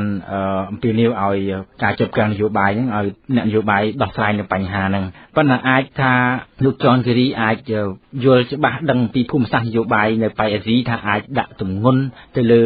ប្រទេសវៀតណាមអាចថាបន្ធូរឲ្យលោកនាយករដ្ឋមន្ត្រីហ៊ុនសែនចុះចេញពីតំណែងបានទេដោយសារតែប្រទេសវៀតណាមមានទំនាក់ទំនងប្រទេសសេរីជាពិសេសទៀតនោះឃើញថាប្រទេសយួននេះគឺថាមានចំនួនជាមួយនឹងប្រទេសចិនទៀតហើយប្រទេសបន្ទុំគ្នារវាងប្រទេសចិននិងប្រទេសយួនហ្នឹងគឺ មិនត្រូវគ្នាទេហើយសម្រាប់លោកនាយករដ្ឋមន្ត្រីហ៊ុនសែនហាក់ដូចជាមានទំនោរទៅលើនយោបាយយួននោះច្រើនជាងលោកមានការវិភាគបែបណាដែរចំពោះបញ្ហានេះខ្ញុំចង់ធ្វើការកត់សម្គាល់ខ្លះតាក់ទងទៅនឹងស្ថានភាពរបស់ប្រទេសខ្មែរជាមួយបណ្ដាប្រទេសជិតខាងជាពិសេសគឺប្រទេសយួនហើយនិងប្រទេសសៀមអញ្ចឹងក្នុងស្ថានភាពប្រទេសខ្មែរទៅប្រៀបធៀបជាមួយជិតខាងនៃប្រទេសដទៃទៀតវាខុសគ្នាអញ្ចឹងយើងគិតថាការដែលនាយករដ្ឋមន្ត្រីយួនហើយនាយករដ្ឋមន្ត្រីចាំផ្ទះនេះទៅធ្វើដំណើរទស្សនកិច្ចតាក់ទងនឹងបញ្ហាសេដ្ឋកិច្ចឬក៏តាក់ទងនឹងបញ្ហានយោបាយខ្ញុំថាវាជាធម្មតាទេនៅពេលប្រទេសទាំងអស់នោះបើវាមិនមានគេហៅថាអតីតស្លាកស្នាមវាមិនល្អរវាងគ្នានឹងគ្នាវាគិតឃើញថាជាធម្មតាប៉ុន្តែសម្រាប់ខ្មែរវាមិនធម្មតាត្រង់អីយួនគឺមានបំណងច្បាស់គឺគ្រប់គ្រងឥណ្ឌូចិនតាមគេហៅមេដឹកនាំមនោគមវិជ្ជាហូជីមិញគឺគ្រប់គ្រងឥណ្ឌូចិននេះជាចំណុចមួយដែលខ្មែរយើងត្រូវតែគិតវាមិនមានជារឿងធម្មតាហើយបទពិសោធន៍ជាក់ស្ដែងដូចខ្ញុំលើកអញ្ចឹងឲ្យតែមានព្រឹត្តិការណ៍អីដំណើរហ្នឹងវាអាចកើតឡើងពេលព្រមគ្នាពេលនោះនឹងមានកើតឡើងនឹងបញ្ហាចឹងមែនដូចជាព្រឹត្តិការណ៍មួយចោទថារដ្ឋប្រហារមួយថាព្រឹត្តិការណ៍ផ្ទុះអាវុធរដ្ឋប្រហារចំទូហើយទម្លាក់នាយករដ្ឋមន្ត្រីមួយស្របច្បាប់ចេញដាក់នាយករដ្ឋមន្ត្រីទី2លោកអ៊ឹងហួតជំនួសសម្ដេចនរោត្តមរណរដ្ឋសម្ដេចក្រមព្រះហើយគេហៅរដ្ឋប្រហារហើយប៉ុន្តែអាព្រឹត្តិការណ៍បែបហ្នឹងពេលហ្នឹងគឺហ៊ុនសែនទៅយួនដែរខ្ញុំគ្រាន់តែកត់សម្គាល់អញ្ចឹងឯងកត់សម្គាល់ឃើញជាក់ស្ដែងអញ្ចឹងតាក់ទងទៅនឹងការអំពាវនាវរបស់លោកចនខារីរដ្ឋមន្ត្រីការបរទេសសហរដ្ឋអាមេរិកជាទូទៅខ្ញុំធ្លាប់និយាយច្រើនដងហើយនៅលើពិភពលោកនេះគឺប្រព័ន្ធនៃការគ្រប់គ្រងរដ្ឋប្រជែងគ្នាគឺបែបពួកកុម្មុយនីសហើយនិងពួកប្រជាធិបតេយ្យវាទៅតាមតំបន់អញ្ចឹងខាងពួកប្រជាធិបតេយ្យគេពិនិត្យឃើញថាការបោះឆ្នោតនៅស្រុកខ្មែរគេសុំឲ្យខ្មែរដោះស្រាយគ្នាព្រោះវិធីដោះស្រាយអត់ទាន់ទទួលស្គាល់ទេរដ្ឋាភិបាលហ្នឹងហើយមួយផ្នែកទៀតក៏មានពួកកុម្មុយនីសគាំទ្រដែរមានចិនមានយួនមានអីគាំទ្រដែរក្នុងចរន្តនយោបាយការបរទេសតាក់ទងនឹងបញ្ហាសេដ្ឋកិច្ចនៅពេលដំណាក់កាលនេះរបៀបដែលត្រួតត្រារបៀបទស្សនៈហូជីមិញគួរលុបបំបត្តិចោលទៅมันអាចជាតិសាសន៍ណាមួយទៅរំលោភយកទឹកដីជាតិសាសន៍ណាមួយទៀតទេសូមកុំឲ្យយួនសន្សំចិត្តបែបហ្នឹងតទៅទៀតអត់មានជាតិសាសន៍ណាគេទុកឲ្យអ្នកជន់ឈ្លីគេតអញ្ចឹងបានទេដល់ដំណក់ឈាមចុងក្រោយខ្មែរមានប្រវត្តិសាស្ត្រខ្មែរមានទឹកដីមួយច្បាស់លាស់អត់អាចទេត្រង់ចំណុចហ្នឹងក៏ខ្ញុំចង់ប្រាប់ទៅលើហ៊ុនសែនដែរកុំព្យាយាមធ្វើបាបខ្មែរកុំព្យាយាមគៀបសង្កត់ខ្មែរប្រើគ្រប់មធ្យោបាយប្រើកងកម្លាំងបង្ក្រាបគៀបសង្កត់បាញ់សម្លាប់ខ្ញុំថាកុំជ្រើសរើសជំរើសនឹងឲ្យសោះហើយខ្ញុំធានាថា2013នេះបើយើងប្រៀបធៀបជាមួយបាតកោ98ខ្ញុំថាជាទីអវសានរបស់ហ៊ុនសែនជាទីអវសានរបស់ហ៊ុនសែនអញ្ចឹងត្រង់ចំណុចដែលលោកហ៊ុនសែនចុះចេញពីតំណែងលោកហ៊ុនសែនត្រូវលាលែងលោកហ៊ុនសែនត្រូវប្រជាពលរដ្ឋដេញទម្លាក់ត្រង់ចំណុចហ្នឹងខ្ញុំកត់សម្គាល់លើចំណុច3ទី1លោកហ៊ុនសែនខ្លួនឯងគេហៅថាមានសុឆន្ទៈមើលឃើញថាប្រជាពលរដ្ឋខ្មែរលេងត្រូវការអញហើយការងាររបស់អញបើអញធ្វើល្អណាប្រជាពលរដ្ឋគួរតែគ្រប់គ្រងអញច្រើនណាស់យ៉ាងម៉េចបានប្រជាពលរដ្ឋមិនគ្រប់គ្រងអញចុះណាបងប្អូនបាតកោរហូតដល់កន្លះលាននាក់20-30-40 ម៉ឺននាក់ប៉ុណ្ណឹងហើយចង់បានប៉ុណ្ណាទៀតចង់បាន1លានចង់បាន2លានហើយនៅតែធានាអះអាងថាខ្ញុំអត់មានខុសច្បាប់អីរឿងអីដេញខ្ញុំចោះហើយចេះចង់ធ្វើរដ្ឋប្រហារត្រង់ចំណុចហ្នឹងដែលគេហៅប្រទាំងនឹងការបកស្រាយរដ្ឋធម្មនុញ្ញខ្ញុំនៅតែនិយាយដដែលគេថារដ្ឋាភិបាលលោកឯងខុសច្បាប់ដេញអ្នកឯងចោលដោយសារអ្នកឯងខុសច្បាប់គេការពាររដ្ឋធម្មនុញ្ញចាអញ្ចឹងអ្នកណាដែលចូលរំលោភជាមួយអ្នកឯងខុសច្បាប់ហ្នឹងគឺទៅជាមួយគ្នាខុសច្បាប់ទាំងអស់ហ្នឹងកុំថាសំអាងព្រះមហាក្សត្រវាខុសច្បាប់ទាំងអស់ហ្នឹងច្បាប់គឺបំរើផលប្រយោជន៍ឲ្យប្រជាពលរដ្ឋអ្នកឯងសំអាងឲ្យតែមានព្រះមហាក្សត្រមួយស្របច្បាប់អីក៏មិនអត់អញ្ចឹងទេប្រជាពលរដ្ឋត្រូវមើលឲ្យឃើញឲ្យច្បាស់នៃសារជាតិរបស់គណៈបកប្រជាជននៅពេលដែលគាត់ចង់ធ្វើអីណាឧទាហរណ៍ថាខ្មែរត្រូវការរួបរวมគ្នាបង្កើតឲ្យមានសហនាយករដ្ឋមន្ត្រីគេថាខ្មែរចេះដោះស្រាយបញ្ហាខ្មែរគេលេងនិយាយពីច្បាប់ដល់ពេលគេចង់ធ្វើគេថាច្បាប់ណាមានឲ្យធ្វើច្បាប់ណាមានឲ្យរំលាយរដ្ឋសភាសិតជាអចរិតអញ្ចឹងខ្ញុំចង់ថាខ្មែរបញ្ហាអីក៏ដោយជជែកគ្នារកផលប្រយោជន៍ដើម្បីខ្មែរទោះមានច្បាប់ទោះអត់ច្បាប់ក៏ដោយយកបញ្ហាទាំងអស់ហ្នឹងដែលចង់បង្កើតឡើងហ្នឹងយកមកនិយាយគ្នាទៅបានទេខាងគណៈបក្សសង្គ្រោះជាតិដោយលោកស៊ុនតិនលើកឡើងអត់មានអីជាកំហុសដល់ធ្ងន់ធ្ងរហើយវាសមរម្យបំផុតបោះឆ្នោតឡើងវិញបើអត់មានច្បាប់ដើម្បីដោះស្រាយបញ្ហាខ្មែរយើងក៏និយាយគ្នាឥឡូវយើងបោះឆ្នោតឡើងវិញណាភាគីខាងគណៈប្រជាជនខាងគណៈបក្សសំស៊ីកែតម្រូវប្រព័ន្ធបោះឆ្នោតឲ្យមានទុកចិត្តទាំងអស់គ្នាហើយប្រកាសជាសាធារណៈឲ្យប្រជាពលរដ្ឋដាក់សួរនៃគូប្រកួតមួយទុកចិត្តអត់ទុកចិត្តគណៈកម្មការនឹងអត់ដែលយើងបង្កើតឡើងមកនេះបើទុកចិត្តចូលក៏បង្កើតចាចាប់ដើមចូលកុំធ្វើរបៀបដូចថៃវាហួសហេតុពេកហួសហេតុត្រង់ថាគេរំលាយរដ្ឋាភិបាលចង់ក្រោយចង់ដេញមិនឲ្យគេបោះឆ្នោត យើងអត់មានលក្ខណៈអញ្ចឹងទេប្រជាពលរដ្ឋមួយដែលមានលក្ខណៈត្រឹមត្រូវចេះរក្សាភាពថ្លៃថ្នូរយុត្តិធម៌របស់ជាតិសាសន៍យើងអញ្ចឹងលោកហ៊ុនសែនខ្លួនឯងផ្ទាល់គួរគិ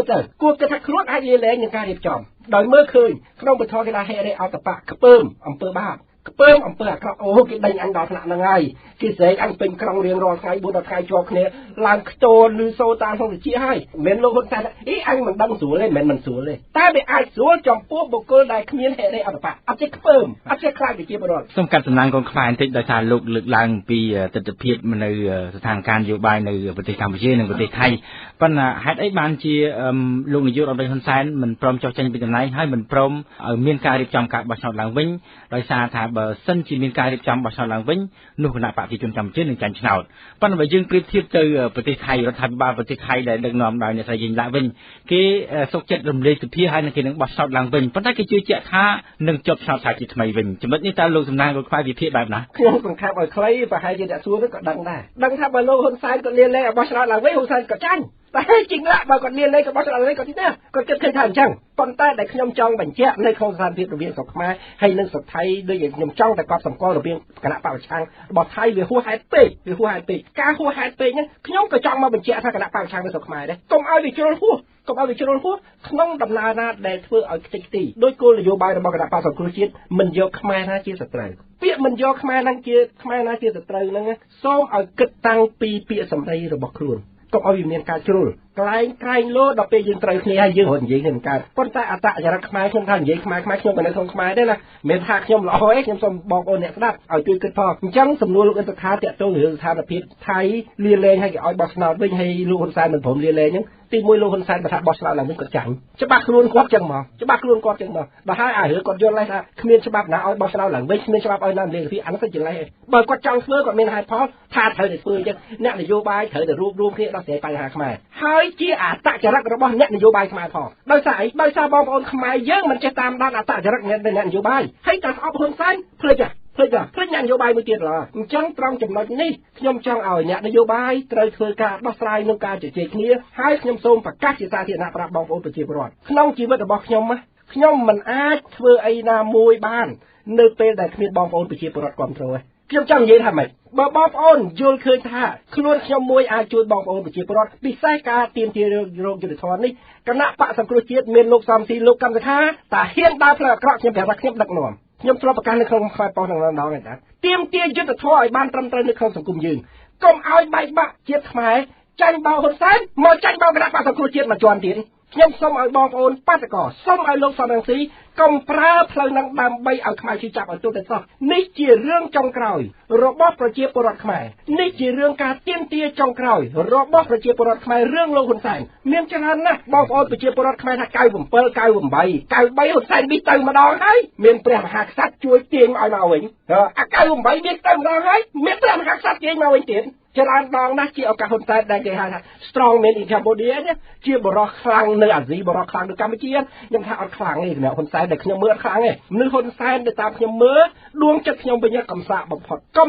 ំផុតដែលខ្ញុំឃើញច្បាស់ការបោះឆ្នោតហ្នឹងបោះឆ្នោត2013ហ្នឹងគ្រាន់តែលើប្រកាសលទ្ធផលសង្ស័យចេញដឹកទ័ពព័ទ្ធផ្ទះឯងភ័យហើយអស់ម្ចាស់ការគ្រប់គ្រងស្ថានភាពមិនបានការបង្កើតចរាចរណ៍នៅថ្ងៃទី23គឺលោកហ៊ុនសែនអ្នកបង្កើតអត់មានគណៈបកសង្គ្រោះជាតិអ្នកបង្កើតដោយសារគាត់ធ្វើសន្តិកិច្ចទេខ្ញុំអត់ចង់លូកទៅខាងនោះឲ្យឆ្ងាយទេត្រឡប់មករឿងខ្ញុំវិញទី1ការចោះចេញទី1នឹងលោកហ៊ុនសែនខ្លួនឯងផ្ទាល់ពិចារណាដោយខ្លួនឯងគិតថាគួរចោះចេញអត់ប៉ុន្តែការចោះចេញផ្ទាល់របស់លោកហ៊ុនសែនវាតាក់ទងនេះចំណុចទី2គឺមានបរទេសគឺយួនព្រោះលោកហ៊ុនសែនត្រូវបានរៀបច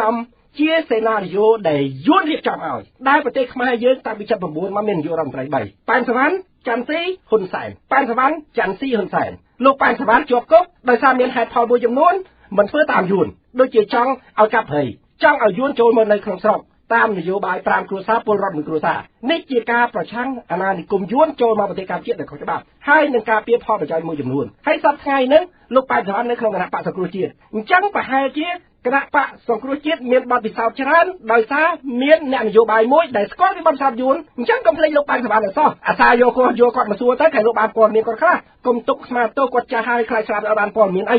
រឿងការចុះចេញរបស់លោកនាយករដ្ឋមន្ត្រីហ៊ុនសែនដូចខ្ញុំបានជម្រាបអញ្ចឹងទី1លោកហ៊ុនសែនខ្លួនឯងផ្ទាល់ អាចពិនិត្យទៅលើលទ្ធភាពណាមួយដែលគេពិចារណាថាខ្លួនគួរចុះចេញឬមិនគួរចុះចេញអានោះខ្លួនឯងផ្ទាល់ទី2គិតឃើញថាតាក់ទងនឹងចង្វាយនីរបស់ខ្លួនរឿងយួននេះខ្ញុំថាត្រង់ចំណុចយួននេះដែលបងប្អូនប្រជាពលរដ្ឋខ្មែរជាពិសេសគឺគណៈបកសង្គ្រោះជាតិជាមួយគណៈបកប្រជាជនកម្ពុជានឹងយើងត្រូវរកចំណុចណាមួយដោះស្រាយដើម្បីយល់ពីលោកហ៊ុនសែនជួនណាពេលហ្នឹងលោកហ៊ុនសែនក៏ចង់ចុះចេញដែរតែចង្វាយនីរបស់គាត់មិនឲ្យចុះកន្លែងមិនឲ្យចុះហ្នឹងគួរយើងរៀបចំវិធីចុះវាមិនដើម្បីផលប្រយោជន៍ខ្មែរដើម្បីជាតិខ្មែរដើម្បីទឹកដីខ្មែរអ្នកនយោបាយខ្មែរត្រូវរកផលប្រយោជន៍ណាមួយដើម្បីខ្មែរឲ្យបាននៅក្នុងស្ថានភាពហ្នឹងការចង់ឲ្យហ៊ុនសែនចុះយើងត្រូវពិនិត្យលទ្ធភាពត្រង់ចំណុចហ្នឹងចំណុចទី1លោកហ៊ុនសែនខ្លួនឯងផ្ទាល់ចំណុចទី2រឿងយួនមិនឲ្យចុះរឿងលោកហ៊ុនសែនផ្ទាល់មិនចុះរឿងយួនមិនឲ្យចុះនេះក៏អត់ទាន់នេះសំខាន់ដែរអត់មានទាន់នេះសំខាន់ទេมันមានជាហេតុផលសម្រាប់ឲ្យលោកហ៊ុនសែននៅក្រែងននាលនឹងអំណាចនឹងបានទេចាលោកអ្នកនាងស្ដាប់ជាទីមេត្រីកិច្ចពិភាក្សាជុំវិញការថ្លែងគម្រាមស្ដីពីបាតដៃទី3របស់លោកនាយករដ្ឋមន្ត្រីឯកបៈលោកហ៊ុនសែនដែលលោកអ្នកនាងទើបតែបានតាមដានស្ដាប់នៅពេលនេះចាប់តែប៉ុណ្ណេះចានៅថ្ងៃស្អែកសូមអញ្ជើញលោកអ្នកនាងរងចាំតាមដានស្ដាប់ភាគទី3ដែលជាភាគបញ្ចប់សូមអរគុណ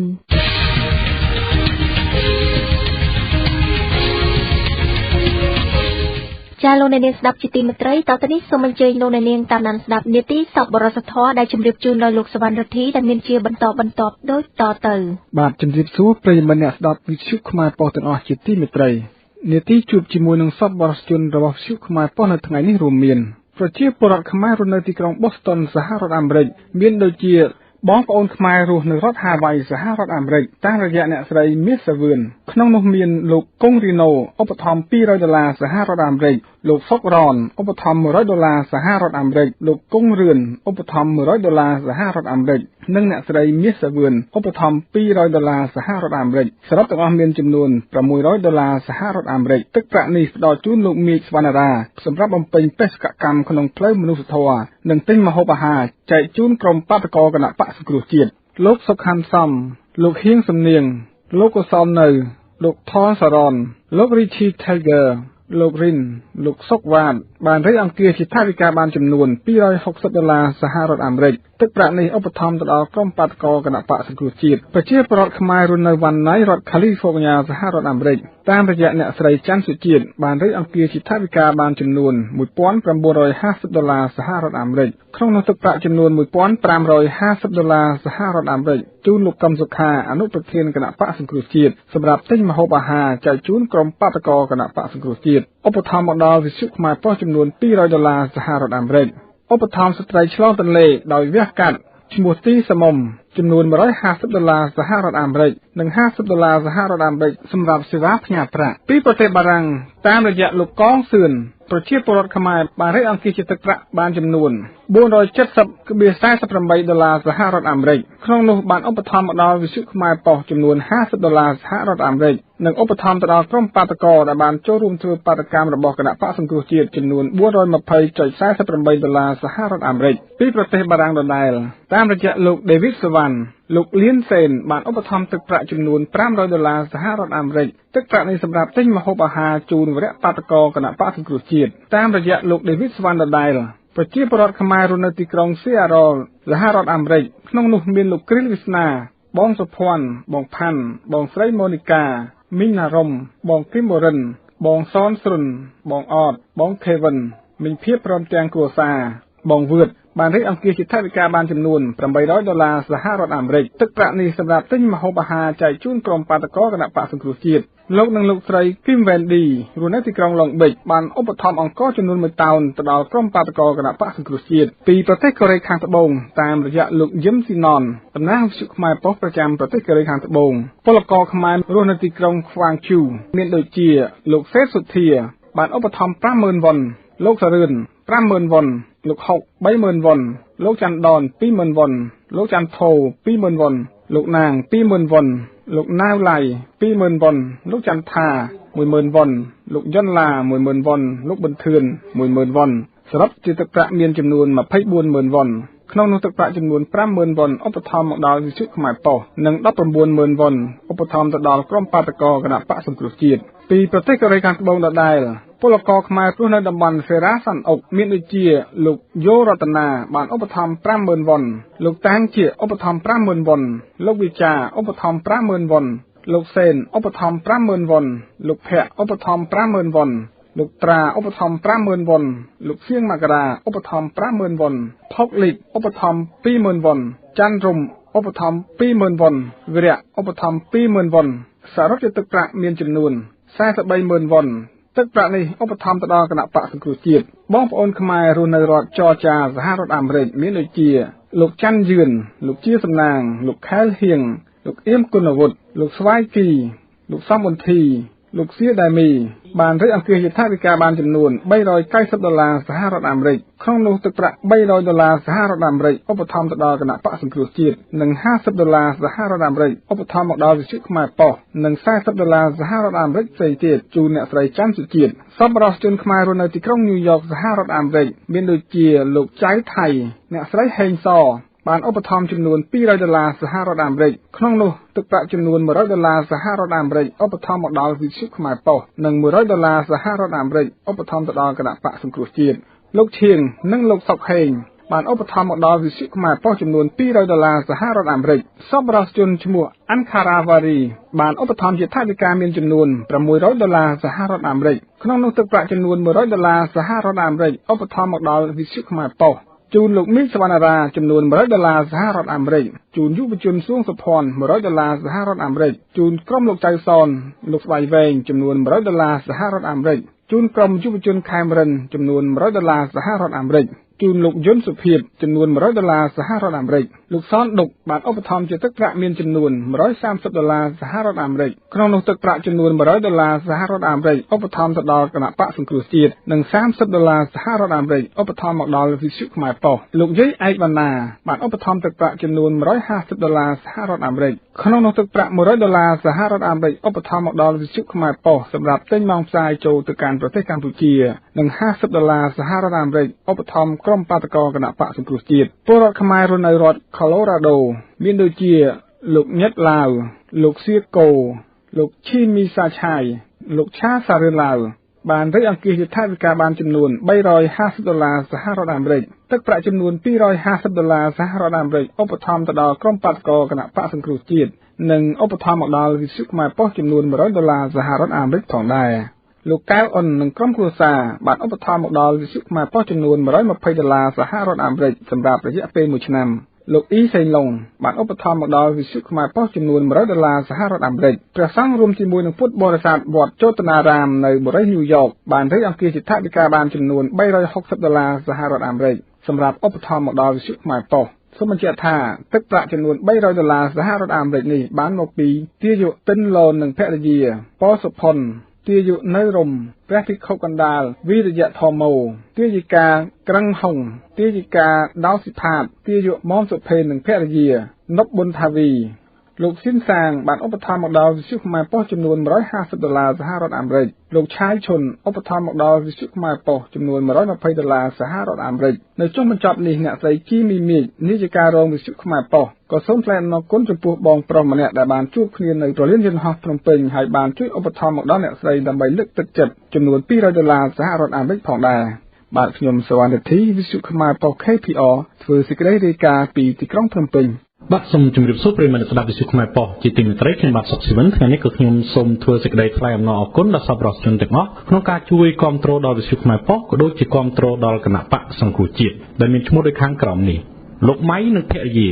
$70សម្រាប់ជួយទៅដល់គណៈបកសង្គ្រោះជាតិក្នុងការទិញម្ហូបអាហារលោកពោពេញលៀនបានជូនទៅដល់គណៈបកសង្គ្រោះជាតិ$300សម្រាប់ទិញម្ហូបអាហារនិង$200ជូនដល់វិទ្យុខ្មែរប៉ុស្តិ៍ក្នុងការជួលម៉ោងផ្សាយទៅប្រទេសកម្ពុជាលោកលឹមសៀងលោកបានវិភាគទាន$50សម្រាប់គណៈបកសង្គ្រោះជាតិហើយ$50ទៀតសម្រាប់ជួយដល់វិទ្យុខ្មែរប៉ុស្តិ៍សូមថ្លែងអំណរគុណដល់លោកនួនគិរីវុឌ្ឍ លោកបានវិភាគទាន$20កាណាដាក្នុងការជួយដល់ស្ត្រីម្នាក់ដែលកំពុងតែវះកាត់បាទតាំងនាមឲ្យវិទ្យុខ្មែរប៉ុស្តិ៍ខ្ញុំបាទសុកស៊ីវិនសូមធ្វើ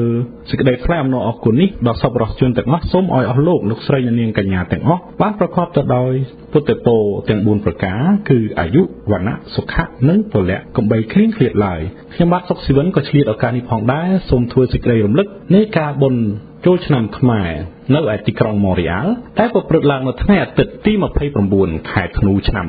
2013គឺវេលាម៉ោង6រសៀលរហូតដល់ម៉ោង12យប់នៅឯ Église Fabrique Saint-Jean Birchman ដែលមានអាស័យដ្ឋានដូចខាងក្រោមនេះ5940 Rue Chabot Coin Rosemont Montréal Québec កាត់ postal